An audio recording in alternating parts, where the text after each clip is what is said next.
Awasthi ji, Manoj Awasthi ji, R K. Dwivedi ji और इस सभागार में उपस्थित सभी शिक्षक भाइयों और बहनों, जैसा कि अभी महेंद्र जी ने बताया, आज हम लोग इस विषय के ऊपर विचार करने के लिए एकत्र हुए हैं कि भारत को यदि वैश्विक ज्ञान शक्ति के रूप में उभरना है तो वो किस प्रक्रिया से उभर सकता है, और जो हमारी नई शिक्षा नीति है इसमें किस प्रकार के प्रावधान हैं जो उस दिशा में भारत के आगे बढ़ने का मार्ग प्रशस्त कर सकते हैं।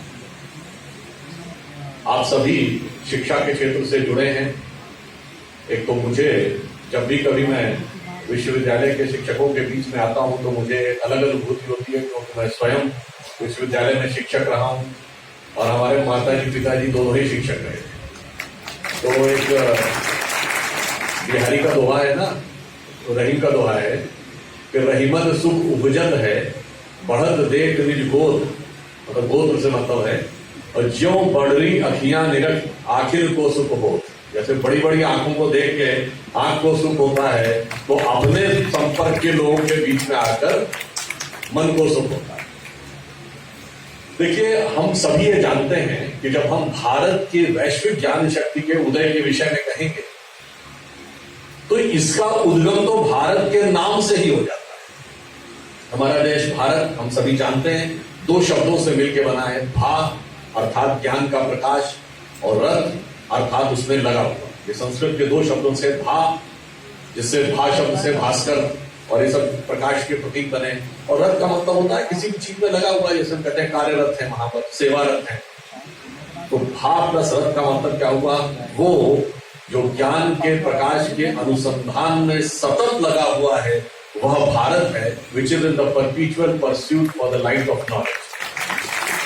और इसलिए भारत एक चेतना का स्वरूप हो जाता है, एक पॉलिटिको टेरिटोरियल एंटिटी नहीं रह जाता है। इसलिए मैं कहूंगा भारत उस प्रवृत्ति का दुनिया में केंद्र हो जाता है कि जहां जो कहीं भी ज्ञान के प्रकाश के अनुसंधान में लगा है तो वो कहीं ना कहीं भारत से प्रभावित होगा या प्रकारांतर से भारत का अनुयायी बन जाएगा। इसीलिए भारत को तोड़ा नहीं जा सकता, और जो लोग इस ज्ञान की परंपरा से टूट जाते हैं उनका क्या हश्र होता है। आप उदाहरण देखिए, आज ही अगर आपने न्यूज देखी हो तो यूएस प्रेसिडेंट जो बाइडेन का क्या स्टेटमेंट है कि हमारा पड़ोसी मुल्क पाकिस्तान दुनिया के सबसे खतरनाक देशों में से एक हो गया। अब बताइए, मात्र 75 साल पहले हम और वो अलग होकर साथ ही चले थे, एक ही समाज था, एक ही विचार था, एक ही डीएनए था, और कहां से कहां पहुंचे। जब वो ये कह रहे हैं दुनिया का सबसे खतरनाक देश, तो मुझे याद आता है आज से ठीक 22 साल पहले मैं पहली बार अमेरिका गया था, तो मेरी आयु बहुत कम थी, सन 2000। अमेरिका के सांसद थे एंटोनी वीनर, वो ब्रुकलिन के सांसद थे। ये बात है जुलाई अगस्त सन 2000, उनसे मुलाकात हुई तो जानते हो उन्होंने क्या बोला था? Now there is going to be no comparison between India and Pakistan. ये सन 2000 में बोल रहा है, और मार्च 2000 में बिल क्लिंटन भारत आए थे, और वो पहली बार ऐसे अमेरिकी राष्ट्रपति थे जो 5 दिन भारत में रहे। इससे पहले जब भी कोई भारत में अमेरिका का राष्ट्रपति आता था वो पाकिस्तान जरूर जाता था, पर बिल क्लिंटन 5 दिन भारत में रहे थे, वो 5 घंटे से कम समय पाकिस्तान में रुके थे, और उसके बाद ओबामा आए तो वो उधर गए। तो उसने जानते क्या बोला? उसने कहा now in the coming years there can not be any comparison between India and Pakistan. India is all set to emerge as the intellectual capital of the world within a decade or two। अब बताइए, हम ऐसे आगे बढ़े, और जो उसने बोला था वो गलत नहीं था। वो 2000 में बोला, 2008 में बैरक ओबामा ने अपने प्रेसिडेंशियल इलेक्शन कैंपेन में बोला था, नॉर्थ कैरोलिना में 11 या 12 सितंबर की बात है, इसलिए मुझे याद है कि मैं उस समय वहां था American council for young political leaders programme में। उन्होंने कहा था अपने चुनाव प्रचार में, we have to make our children work hard because we have to compete with Beijing and Bangalore।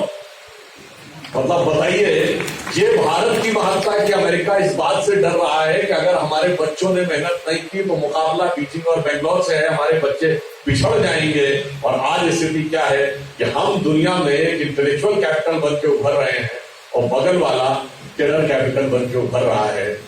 इसलिए क्यों? जानते क्या होता है?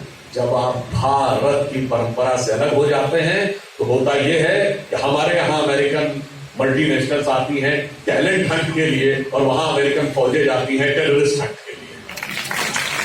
जब आप परंपरा से कट जाते हैं और ज्ञान के उस अनुसंधान की परंपरा से अलग हो जाते हैं तो यही होता है। अभी जैसे आपने देखा होगा कि वर्ल्ड के टॉप बड़े बड़े सीईओज की लिस्ट आती है, चीफ की, तो उसमें बहुत सारे भारतीय होते हैं। गूगल का सीईओ, माइक्रोसॉफ्ट का सीईओ, पेप्सी की चीफ, इवन पहले मास्टर कार्ड का चीफ रह चुका। आप तो शायद बहुत लोगों को पता हो, जनरल एटॉमिक्स एक कंपनी है, उस जनरल एटॉमिक्स का भी चीफ जो है वो विवेक लाल इंडियन है। इतने सारे चीफ हैं और वहां क्या पकड़ा जाता है? कभी ओसामा बिन लादेन, अलकायदा का चीफ पकड़ा जाता है, कभी बॉर्डर पे अमन जवाहिरी पकड़ा जाता है। और इतना ही नहीं, तो कभी तो अफगानिस्तान भी हमारा हिस्सा था। दुर्योधन का ननिहाल तो वही था। आज वहां देखिए क्या बर्बादी का मंजर है, एक दूसरे का गला काटने में लगे हैं। ये मैंने छोटा सा सिर्फ आपके सामने उदाहरण इसलिए रखा कि अगर भारत की जो मूल परंपरा है उससे जो कटा तो उसके लिए नाश का मार्ग प्रशस्त हो जाता है। और भारत क्या था? यहां पर लोग सिर्फ ज्ञान के लिए ही नहीं आते थे। ज्ञान का प्रतीक देखिए, जो हमारी तक्षशिला विश्वविद्यालय था वहां पे 5 सिविलाइजेशंस का सेंटर। नालंदा विश्वविद्यालय के बारे में हमें तो पता ही है, पर आप में से बहुत कम लोगों को ये पता होगा क्योंकि अब चाइना कम्युनिस्ट हो गया और चाइना के अंदर की चीजें बहुत कम लोगों को पता चलती हैं। अगर आप किसी बूढ़े चाइनीज से बात करें तो वो बताएगा कि चाइना के गांवों में, जानते क्या कहावत है?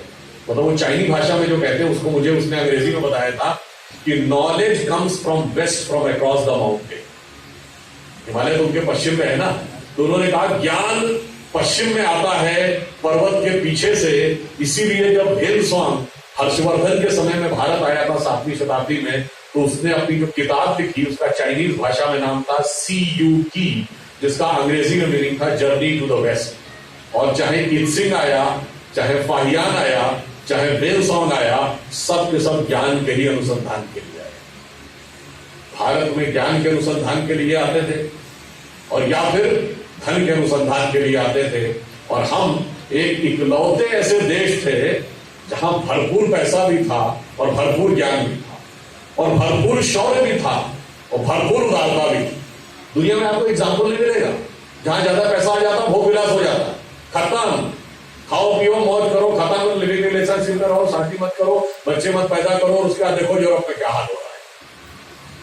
जहां पर ज्ञान और अध्यात्म की बात आती है तो वहां पे वैराग्य उत्पन्न हो जाता था, तो आर्थिक विकास रुक जाता था। जहां पर बहुत शौर्य होता था, वीरता, स्पार्टा में, एथेंस में बहुत सारे वीर पैदा होते थे एंशिएंट ग्रीक में, मगर उदारता नहीं, पकड़ा सर काट दिया, हजारों का सर काट दिया। हमारे यहां इतनी वीरता थी कि साका और जौहर तक करके दिखाया जाता था, मगर इतनी उदारता थी कि यदि दुश्मन ने सर झुका लिया तो उस पर आक्रमण नहीं करना है, पीठ दिखा दिया तो उस पर आक्रमण नहीं करना है। और कभी किसी राजा ने, मैं चुनौती से कहता हूं, भारत के इतिहास में, ओरिजिनल इतिहास में किसी भारतीय संस्कृति या हिंदू राजा ने एक को जीतने के बाद दूसरे का सर नहीं काटा। कि युद्ध के दौरान मारे गए होंगे, पर यह नहीं कि बंदी बना के लाया गया उसका सर काट दिया। ये हमारे यहां युद्ध का धर्म था। सोचिए किस विचार और उदारता की पराकाष्ठा है। देखिए, यदि कोई हमारा दुश्मन है, उसको भी तो कोई एक दो क्वालिटी हो सकती है सीखने की, तो उसको भी सीखने का प्रयास करो। और जब उससे सीखने का प्रयास करो तो वो भले ही कितना बड़ा दुश्मन हो, उसको उस पॉइंट पे थोड़ा सम्मान भी दो। उदाहरण के लिए, जब रावण जो कि असुर था, वो मृत्यु शैया पे पड़ा था, और जब भगवान राम लक्ष्मण से कहते हैं कि अब ये अपने प्राण छोड़ने जा रहा है, उससे पहले ये बहुत बड़ा राजनीति के शास्त्र का ज्ञाता, इससे जाके वो ज्ञान ले लो। और जब लक्ष्मण जी जाते हैं, वो कहता मुझे तो उसने कुछ बताया नहीं, तो मुझसे तुम खड़े कहां थे?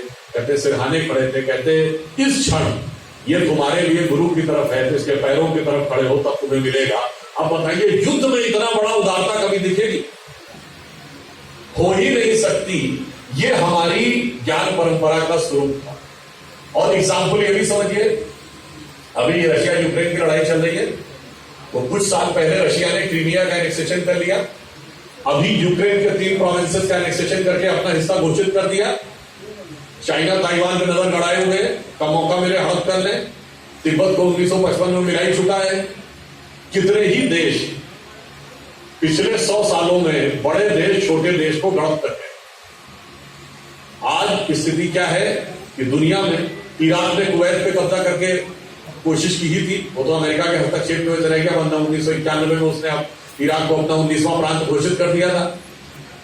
देखिए क्या है कि आज की डेट में जो युद्ध होता है उसके 3 सिद्धांत, आइदर एनेक्सेशन और सब्जुगेशन और डोमिनेशन।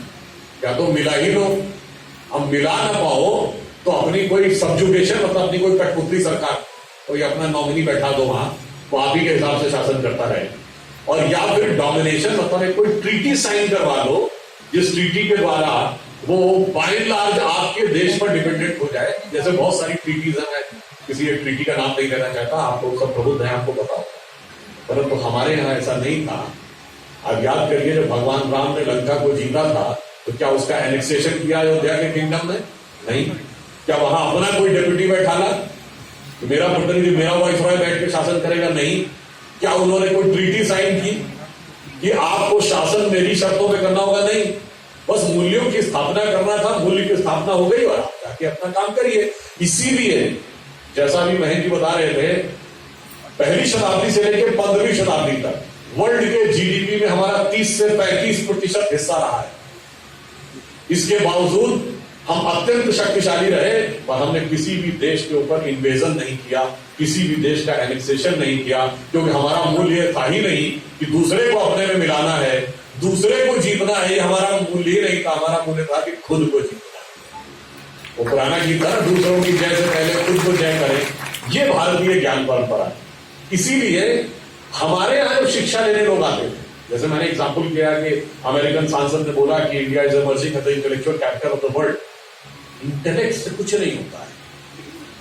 इंटेलिजेंट तो चोर और आतंकवादी भी हो सकता है। ये जो साइबर अटैक करने वाले लोग हैं कम इंटेलिजेंट होते हैं, एक से बुद्धिमान होते हैं, मगर इनके अंदर मूल्य नहीं होते। इसलिए क्या होता है कि हमारे यहां इस बात पे ध्यान दिया गया कि सिर्फ बुद्धिमान होना इंपॉर्टेंट नहीं है, इंटेलेक्चुअल कैपिटल इंपॉर्टेंट नहीं है, जब तक वैल्यूज और कैरेक्टर नहीं है।